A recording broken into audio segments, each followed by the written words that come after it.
welcome again to Hidden in the Universal Vault. I'm Ryan. So, from Fast and Furious to Land Before Time, we are taking a look once again at the original Land Before Time. Now, before I go on with my review, I really need to stress about this Anniversary Edition. This is the Land Before Time Anniversary Edition. And this is one of the worst Anniversary Editions, let alone the worst Special Edition. Calling it Anniversary Edition is kind of dumb because it's more or less just a babysitting tool. Basically all that is, normally I usually talk about special features at the end of the film.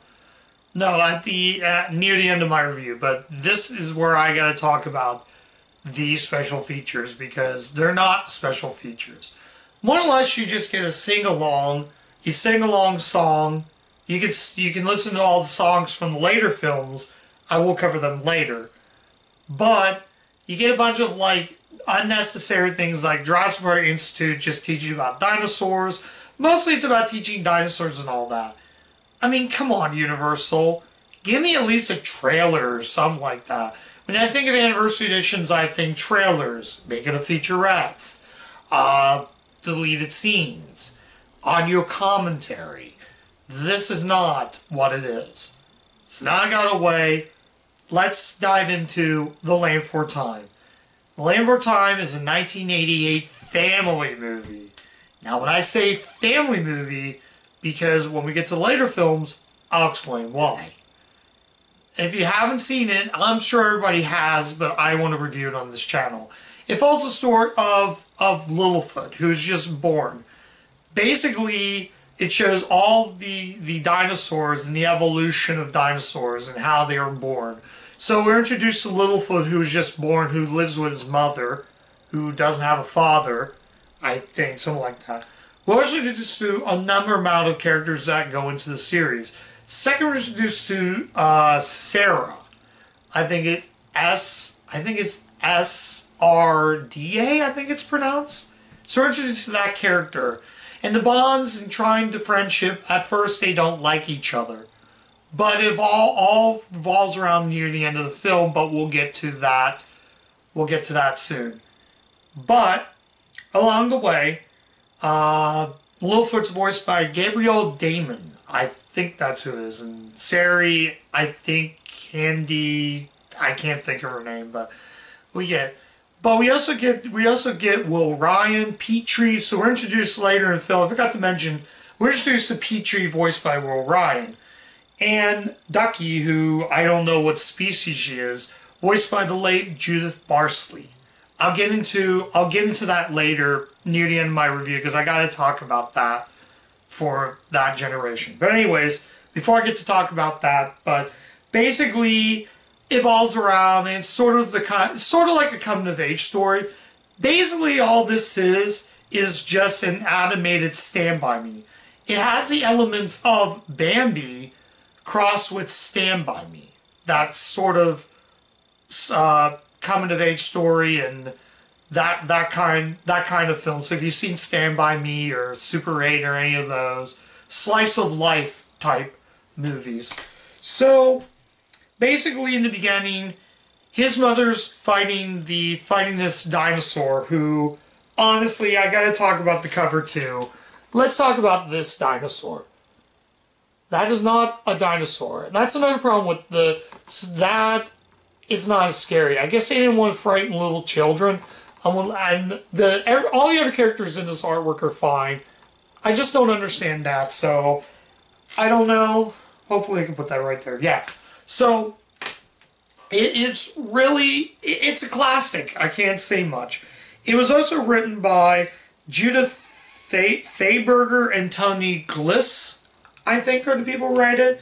It was directed by Don Bluth, who I also covered. I did cover the original American Tail, so that review's up there as well. But this will be his second film for Universal. And this would also spawn into a series of films. We'll get to them later. So, basically, they're trying to make it through, and we also get Spike, who has no dialogue. So, it focused on the growing up and how they bond friendships and them going through to try to, and their goal is to try to get to the Great Valley, whose Littlefoot's mom says, you gotta get to the Great Valley.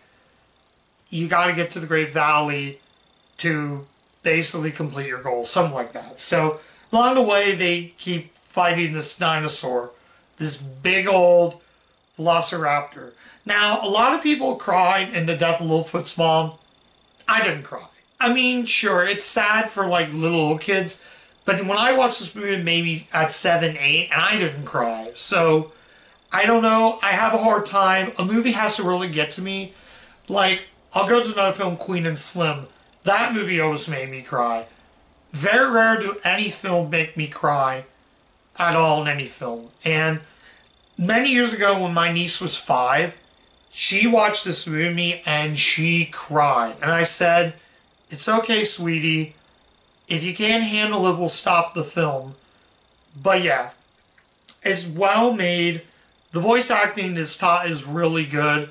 Littlefoot's mom's voiced by Helen Shavers, who portrayed Supergirl in Supergirl. And it was also in another film I covered on the channel, The Secret of My Success. So, a small role like that.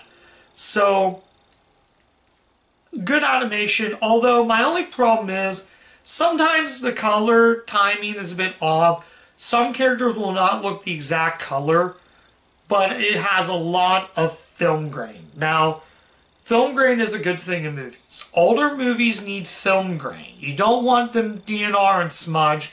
At times you can see film grain, and at other times you can't see that. So that kind of bothered me. But regardless, this is a classic. Just like when I covered Fast and the Furious, which was the first movie I covered for this series, The Land for Time of the Furious, which that's going to be the ongoing series for this entire month. But, yeah.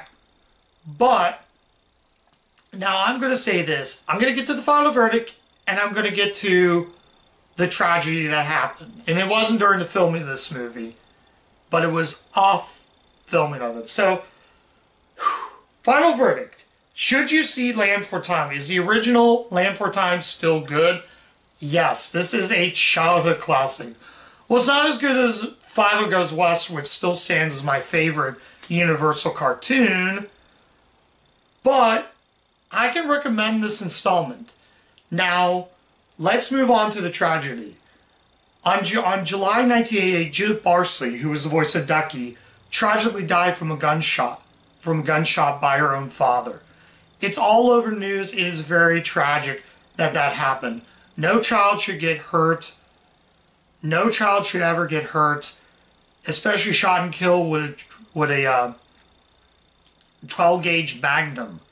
You'll have to read about it and look it up. I'll have a Wikipedia page.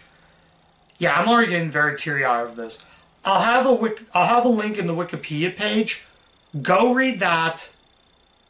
But if you want to know more about this tragedy, there are several YouTube videos. There's horror stories.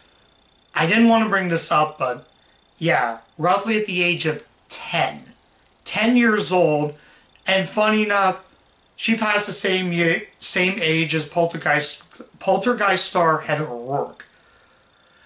So I had to bring that up. It's very tragic. I didn't want to really bring this up, but I have to for the new generation that don't know about this. Look it up. I'll have the Wikipedia link. You can read all about it. It's very tragic, very sad. I think it also halted production on this film. But yeah, it's very sad what that ever happened. Again, like I said, no child should ever die, especially die from the hands of a family member. Yeah, by her own father. So I wanted to bring that up. I really wanted to. I had to get the monkey off my back, but it's very tragic. But that doesn't hurt from a film. It's sad that happened, but doesn't hurt on the film this tragic. So I talked about special features, the film, and the tragic incident. So I may put up a dedication at the end of it, so I'm going to kind of consider the video as an extremely late dedication. Like I said, I'll post something like that if you guys want to. So I had to mention that because I'll probably get comments in the YouTube comments saying, why didn't you bring that up? But I had to. But before I sign off, I want to show the artwork. Despite that being it, I like the tagline. The adventure that started all. And it's an adventure that's going to last for a total of 16 movies. I have a feeling this series is going to get to be from good to crap. I love the tagline on the back. I had to read about this because this is really cool. A dazzling anniversary edition of Land Before Time, presented by Steven Spielberg and George Lucas. I forgot, Spielberg and Lucas produced this film. Introduces us to Littlefoot Sarah. Sarah spelled C-E-R-A, not Sarah with the S. Spike is the other one I forgot to mention. Ducky and Petrie. Petrie is like the comic relief. It follows them on a journey together in an excellent quiet to find the lush, legendary Great Valley. And I will pick up to the sequel, The Great Valley Adventure, which came out in 1994. But we'll get to that very soon. Along the way, the prehistoric pals may overcome challenges and learn the value of teamwork and friendship, which is almost like Stand By Me. This is just basically an animated version of Stand By Me, but made towards kids. The delightful classic adventure, the delightful classic is the adventure that started all and continues to captivate the hearts of viewers, young and old. Well, I am kind of getting old. But anyways, let's take a look at the DVD. I put it in a green case. As you can see, this is a full screen, but Universal later released this in widescreen on DVD because when this came out to Blu-ray, they decided to release it in widescreen. And for some reason, when I came across this, I actually came across with disc art. If you were to pick this up these days, you would not get disc art. This is the only release that you get disc art. If you were to buy his anniversary edition, you get the silver disc. So, like I said, that's my final verdict. This is still a classic despite a tragedy that happened. But a tragedy should not waver my opinion on what this film is. It's sad that it happened. It's tragic that it happened, especially at the age of 10. 10 years old. That is insane. But her old man was a psychopath. That's all I can really say. I try not to really bring up that stuff offset unless I have to. But when I also talked about Fast and Furious, how that's hard to watch, knowing similar to that, also similar to Paul Walker, which later films going in are going to be really hard to watch it. But everybody knows the story of Paul Walker. But a lot of people don't know the story of Judith Barsley, which is the main star of this. Before Land Before Time, she did do another Universal film, Jaws: The Revenge, which I do have that in the collection. Which, when we do, maybe next month before. I'm kind of getting ahead of myself, but no tragedy should ever happen. Again, like I said, waver on my opinions on the film. But I have to bring it up before I get comments on the bottom telling me about that. But like I said, I'll have a Wikipedia link, or I'll even have a YouTube video. Google search it, read it for yourself. I was watching videos and reading about it and realizing, wow, it's really hard to watch that. But I'm not going to dwell on it. Go watch Land Before Time. If you've never seen it, if you're living under a rock, if you're my age and living under a rock and never seen it, go watch the original Land Before Time. You'll definitely have a good time with this. It's not sad, but it's dark. It's what I call a family film. Oh, the movie came out in November '88, if you're curious. So right in the tail end of 1988. Honestly, if they had the best animation category, this probably would have got nominated and probably would have won. So, that's it.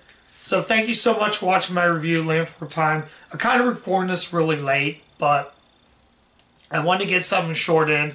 I was planning to watch this on Saturday, but I was like, you know what? I got a little bit of sleep. Let's go watch something short. But come back next time, and I'm going to give it away right now. Come back next week. Too Fast, Too Furious is up next. So we're going to continue the Land Before Time of the Furious with next week's film, Too Fast, Too Furious. You don't want to miss it. And I'll kind of spoil that and gave it away, but that'll be next week. Till then, I'm Ryan Kadar. Thank you so much for watching. Go watch this film. If you like what I do, I have plenty of other reviews on my page. I have a Let's Play. I have full playlists of stuff on my channel. So, like I said, go watch Land for Time. A great movie, a good film for kids. Kids might be a little bit sad. Kids might be a little bit scared. But you just have to take the challenge and check a film out like this. And you'll find yourself a treasure. So, I'll talk to you guys later. Till then, keep watching Universal films. Or Universal Studios movies. Whatever you want to say. Just, I'm going to sign off. Good night. Thank you for watching. And goodbye.